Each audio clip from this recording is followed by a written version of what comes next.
네, 코로나19 확산세 좀처럼 꺾이질 않고 있습니다. 어디 안전한 곳이 한 곳도 없죠. 이런 상황에서 우리 학교 현장이 어떤지 궁금한데요. 방역 잘 이루어지고 있는지, 또 다음 달부터는 선제 PCR 검사가 도입된다고 하는데 교육부 연결해서 좀 알아보도록 하겠습니다. 교육부 학생건강정책과의 조명현 과장을 연결하겠습니다. 안녕하십니까? 네, 안녕하세요. 교육부의 조명현입니다. 예. 지난해 생각만 해도 3월에 개학을 못했고 몇 번 연기했다가 겨우 막 비대면으로 수업을 시작했었는데 네. 지금 올해는 우리 학생들 등교 수업 하고 있습니까? 네, 그렇습니다. 작년 같은 경우는 아마도 처음 겪는 일이고 또 학생들이 등교를 함으로 인해서 다른 모든 사회 구성원들이 움직이는 것들이 있기 때문에 이제 아마 선제적으로 네. 그런 요청들을 했었던 거였고요. 예. 1년 동안 진행하면서 전문가들이 분석하기로는 그래도 학교가 상대적으로 굉장히 안전하다. 그러니 그리고 등교를 못함으로 인해서 또 발생되는 여러 가지 돌봄 문제라든가 여러 가지가 있기 때문에 방역을 철저히 하는 수준에서 등교를 확대하자라는 의견들이 많이 있었고요. 예.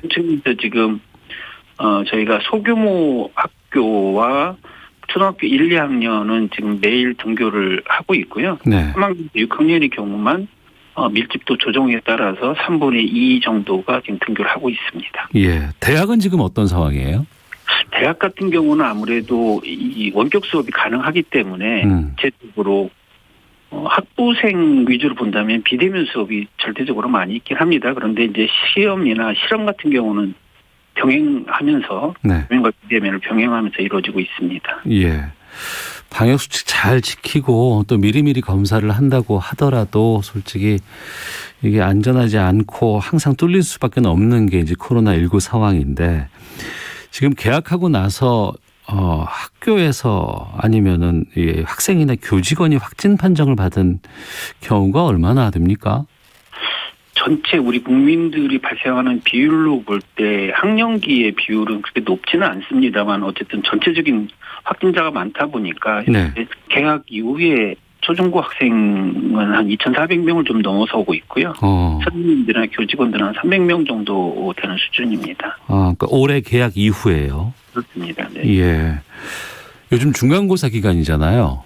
네. 근데 만약에 학교에서 코로나19 확진이 나오면 뭐 시험을 연기한다거나 이런 조치들을 하고 있는 것 같은데 만약에 확진자가 학교에서 발생을 하면 지금 어떻게 대처하게 되어 있는지 매뉴얼 같은 게 있습니까? 네, 이게 처음 이제 발생을 할 때에 역학조사관과 이제 협의를 해서 방역당국하고 협의해서 이제 조치를 하게 되는데 네. 일반적으로는 학생이 발생을 하게 되면 그 학생이 얼마나 접촉을 했는지 아니면 어떤 사람 가족 간의 감염인지 뭐 이런 것들을 좀 파악을 해서 이제 조치하는 방향이 조금씩 다르긴 합니다. 네. 그런데 어쨌든 확진자가 학교에서 발생을 하게 되면 아이들은 일단 이제 수습을 시킵니다. 아이들이 이렇게 가정에 일단 자율적으로 자가 격리를 하게 하고 나서 검사한 뒤에 결정이 되면 원격 수업으로 전환하든 아니면 등교 수업을 결정하든 그건 아마 발생 상황에 따라 조금씩 다르긴 하지만 기본적인 매뉴얼은 이제 그렇게 돼 있습니다. 학사 일정도 있고 뭐 여러 가지 시험이라든가 이런 부분 때문에 이게 한번 확진이 나오게 되면은 상당히 현장에서는 힘들겠어요. 그렇습니다. 이게 이제 역학조사를 하는 분들의 그 입장에서 보면 아이들이 마스크를 잘 쓰고 개인적인 방역수칙을 철저하게 지켰으면 통상적으로 대부분의 학교가 그렇듯이 학교 내에서는 그렇게 전파되는 경우는 많지는 않습니다. 그런데 이게 학원을 간다든지 같이 또 어울려 다닌다든지 학교 밖에서 밀접하게 접촉을 한 경우에는 이제 한두 명씩 전파된 사례는 있는데 이 방역수칙을 지키지 않았을 때는 집단으로 발생한 사례가 최근에 와서 몇 건이 발생을 했고 개인 그 방역수칙을 철저하게 지킨 경우에는 조금 더 그 전파가 적게 되는 이런 경우를 볼 수 있습니다. 네, 교육부가 그러니까 5월 11일 다음 달까지 집중 방역 기간으로 운영하고 있다고 들었습니다. 이 기간에는 어떤 조치들을 취하게 됩니까? 네, 우선 왜 그런 결정을 하게 됐는지를 먼저 좀 말씀을 드리면 저희들이 뭐 전문가들은 4차 유행이 시작되는 거 아니야. 지금 3차 유행이 아직 종료가 안 됐다. 뭐 이런 말씀을 주시긴 하는데 전반적으로 보면 현재 우리나라의 확진자가 조금씩 늘어나고 있긴 하지 않습니까? 네. 그럼 이런 상황에서 학교에서 발생하고 있는 그리고 학생들이 발생하는 양상을 볼 때 전문가들은 어떻게 평가를 하는가, 방역당국에서는 이를 어떻게 평가를 하는가를 저희가 이제 주기적으로 전문가분들도 만나시지만 또 질병청의 정경 청장님하고 또 우리 부총리 이원혜 부총리님하고도 이제 정기적으로 회의를 합니다. 예. 그런 과정에서 전문가분들이나 방역당국에서 얘기하는 것이 뭐냐면 기본 수칙을 지키는 것이 가장 중요하다. 1년 동안 지나온 경과를 볼 때 네. 이제 학교에서 기본적으로 방역 수칙을 지켰을 때 그래도 상대적으로 굉장히 다른 곳에 비해서 안전하게 운영이 되고 있으니 네. 기본 수칙을 지키자였고요.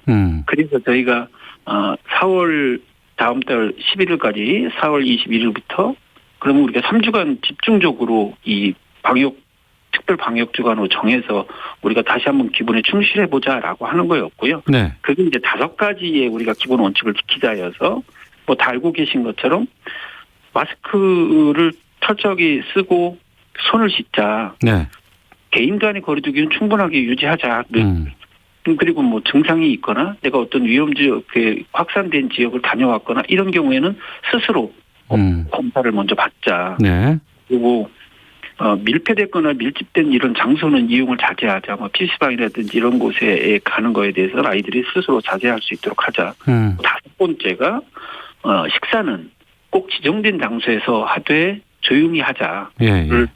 선생님들도 그렇고 학교에서 혹시나 간식을 이렇게 같이 모여서 먹는다든지 이렇게 됐을 때는 감염된 사례들이 있기 때문에 네.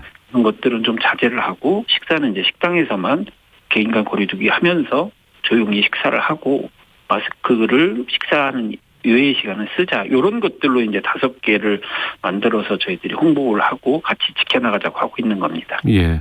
학교 현장에서는 뭐 아무래도 여러 가지 지침 같은 게 내려오면 잘 지키려고 애쓸 것 같아요. 또 애쓰실 것 같고. 네. 그런데 이제 우리 학생들이 학교에서 나오면 학원도 가고 또 무슨 뭐 다른 무슨 교습도 받고 이런 거 참 많잖아요. 그러니까 여기서 못 오는 게 더 걱정인데 여기는 어떻게 돼야 됩니까? 마찬가지죠. 지금 아까 말씀드렸던 것처럼 밀폐된 장소나 밀집된 장소를 이용하지 말자라고 하는 것처럼 예. 학원도 물론 학원이 최근에 우리가 그 단계가 굉장히 높았을 때에는 학원도 원격으로 전환하거나 아니면 이용을 못하도록 또 했었던 경험도 있습니다만 학원을 갈 수는 있는데 네. 가되 그 학원에서도 철저하게 그런 방역 수칙을 지키자라고 하는 거고요. 밀폐된 장소나 밀집된 장소는 이제 이용하지 말자라고 하는 거여서 이런 생활지도 또 학부모들에게 이런 부분까지도 같이 저희들이 안내하고 있습니다. 네. 학부모께서 좀 잘 따라 주셔야 되는데 이게 참 학원은 정말 잘 못 놓으시더라고요. 보니까. 네. 알겠습니다. 아무래도 학교 현장을 지키기 위해서라도 우리 아이들을 위해서라도 좀 이런 지침은 좀 허투루 들으지 말고 좀 많이들 동참해 주셨으면 좋겠다는 생각이 들고요. 그 서울에서는 다음 달부터 그 선제 PCR 검사 이걸 시범적으로 운영한다고 들었는데 어떻게 이게 이루어지나요? 이거 또한 아까 말씀드렸던 것처럼 이제 전문가들하고 이제 전체적으로 아니면 방역당국과 저희가 협의하는 과정에서 네. 조금이라도 몸에 이상이 있으면 어쨌든 선별진료소를 찾아서 검사를 받자라고 하고 있는 건데 네. 이제 아이들의 경우에는 젊어서 그런지 무증상도 많이 있고 또 어떤 경우에는 내가 조금 선별진료소까지 갈 상황인가 이 정도면 괜찮은 거 아닌가? 뭐, 이렇게 좀 긴가민가 하는 경우가 있을 수 있지 않습니까? 예. 그렇다면, 방역당국에서는 선별진료소를 운영하는 것만으로도 굉장히 벅차기 때문에, 교육청에서 이 검체, 코로나 바이러스를 검사할 때 이제 우리가 검체를 채취하지 않습니까? 예. 그 부분만을 담당을 해주면, 나머지 검사하는 거에 대한 모든 것들은 이제 방역당국에서 담당을 하고, 예. 그거를 교육청에서 담당을 해줄 수 있겠냐라고 해서 이제 저희가 협의하는 과정에서, 그러면, 우선 서울이 가장 그 확진자가 많이 나오고 밀접돼 있는 이 상황이기 때문에 서울을 먼저 해보자라고 해서 이제 이런 시범 사업을 지금 준비하고 있는 겁니다. 그러면은 이 검사는 선별진료소를 학생이나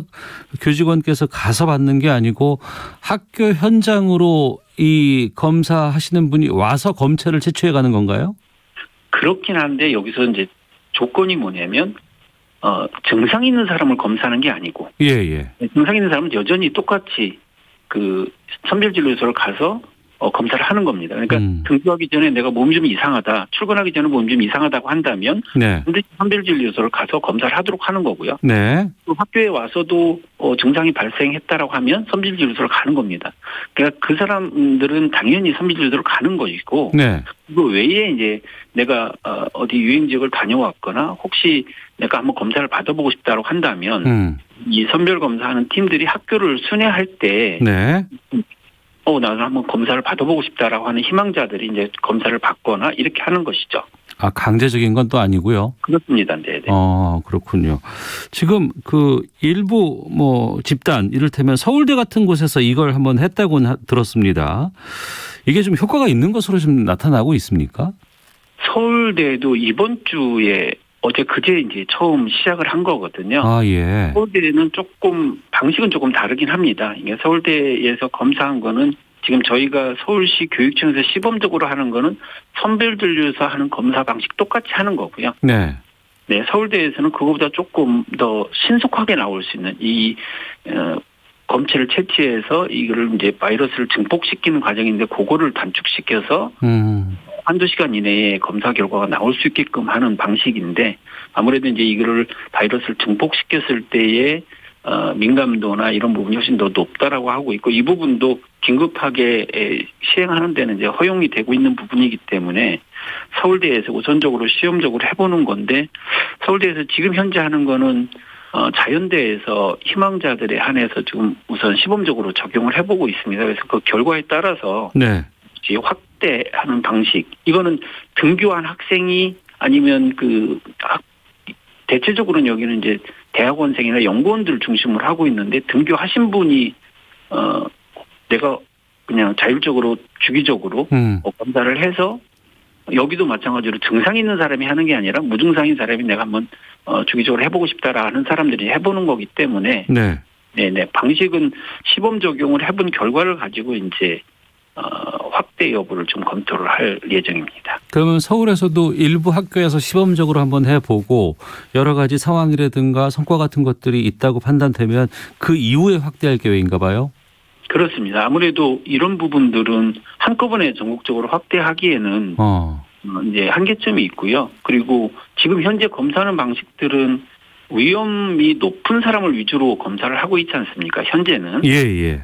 또 국가 전체적인 차원에서 검사할 수 있는 용량이 또 한계점이 있을 거니까 그런 부분들을 고려해서 결정을 하되 이런 부분들은 방역당국하고 질병청이나 보건복지부하고 충분하게 협의해서 진행되고 있는 내용들입니다. 예. 이번 보궐선거에서 당선된 오세훈 서울시장 같은 경우에는 그 학교를 대상으로 자가검사 키트, 이거 PCR 검사 키트 아닙니다. 이 자가검사 키트 사용을 주장했었는데 이 부분은 지금 교육부는 어떻습니까? 글쎄요. 지금 자가검사 키트가 얼마 전에 우선 한시적으로 허가가 된 부분이지 않습니까? 예. 결과를 보고 정식 허가 여부를 지금 결정을 하고 있는 부분이긴 한데요. 어떤 형태든 아이들이 등교를 확대하기 위해서 검사를 충분하게 할 수 있다라고 하는 점에서는 제 개인적으로는 굉장히 긍정적이다라는 생각이 들긴 하는데 이제 요 경우에 전문가들의 의견도 조금씩 나누어지고 있고 이 부분에 대해서 충분하게 지금 보건당국하고 충분하게 이제 논의가 아직 이제 진행 중인 내용이어서 네. 그 결과에 따라서 결정이 될 수 있지 않나라는 생각을 하는데 전문가들이 이제 얘기하시는 것 중에서 이런 식약처에서 얼마 전에 2건의 허가된 내용들은 증상이 있는 경우에는 훨씬 더 민감도가 좋다라고 얘기를 하고 있거든요. 그러니까 증상이 없는 사람이 검사했을 때의 결과보다 조금쯤이라도 증상이 있는 경우에 검사하는 경우가 훨씬 더 민감도가 좋다라고 얘기를 하고 있어서 그렇다면 아이들이 등교하기 전에 좀이라도 증상이 있으면 이 키트를 사용하는 것이 더 효과적일지 아니면 선별진료소로 가서 혈관하는 것이 더 효과적일지 이런 부분까지도 아마 전문가들하고 방역당국하고 충분하게 논의가 될 거라고 생각됩니다. 네, 알겠습니다. 2분기부터 이제 고3 학생들 백신 접종 가능하다는 얘기를 들었습니다. 지금 만 18세부터 백신을 맞을 수 있는데 지금 최근에 화이자 백신 같은 경우에는 16세도 맞을 수 있다. 뭐 이런 권고가 나온다고 하는데 지금 학생들 백신 접종은 어떻게 됩니까? 학생 중에서 이제 우선 고등학교 3학년 연령대가 18세에 걸쳐 있거나 이제 17세 몇 개월 이렇게 되는 아이들이 대체적으로 이제 그 고등학교 3학년 아이들이고요. 예. 지금 말씀 주신 것처럼 그 백신 종류에 따라서 어느 경우는 18세, 어느 경우는 이제 16세 이상자에게 이제 권고하고 있긴 합니다. 그 부분하고 추가적으로 그 대입을 지금 준비하고 있는 아이들이 있기 때문에 고등학교 3학년과 교직원에 대해서는 지금 질병청하고 협의를 해서 네. 방학 기간 동안에 이제 접종하는 부분에 대해서는 지금 논의를 하고 있는 거고요. 아직 최종적인 거는 이제 질병청이 백신 수급 상황이나 이런 것들을 보고 최종적으로 결정한다는 입장으로 지금 진행하고 있습니다. 네. 방학 기간을 이용하면 다행이겠습니다만 만약에 교직원 같은 경우에도 아니면 학생들도 만약에 수업을 받는 상황에서 백신을 맞게 되는 상황이라 그러면은 특히 젊은 사람들은 이 백신의 이상 반응 같은 것들이 잘 나타날 수 있다라는 얘기들 많이 나오거든요. 이 부분은 좀 우려가 되는데 어떻습니까?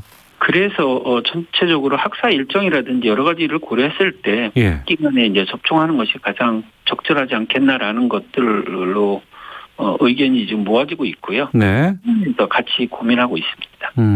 선생님들은 그러면은 고3 담임 뭐 이렇게만 맞는 거예요? 아니면 다 맞으시는 거예요? 저희가 지금 우선 접종을 하고 있는 대상이 유초중 고등학교에 있는 보건쌤이나 특수학교, 특수학급 관계되는 종사자들이나 이런 분들은 우선 지금 4월부터 지금 네, 지금 맞고 계시고요. 예.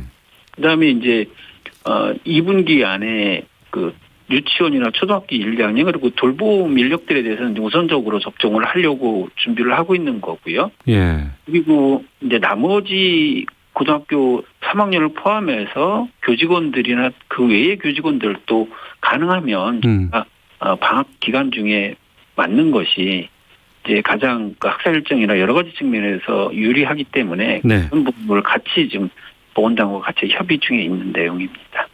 그렇군요.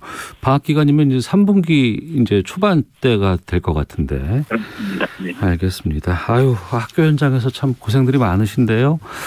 뭐 교직원도 계시고 학생들 또 우리 학부모님들께 좀 끝으로 전하고 싶은 말씀 있으시면 좀 부탁드리겠습니다.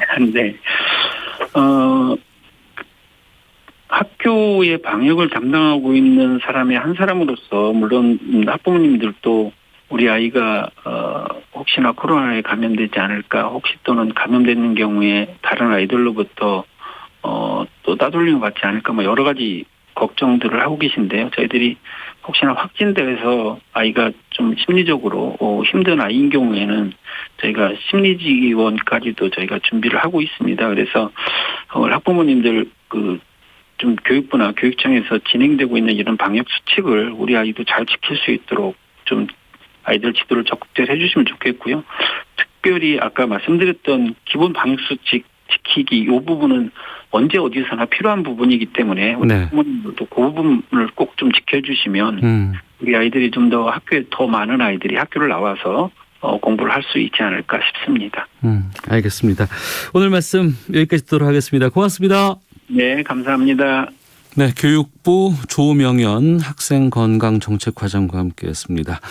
자, 이 시각 교통 상황 살펴보고 돌아오겠습니다. 교통정보센터의 이승미 리포터입니다.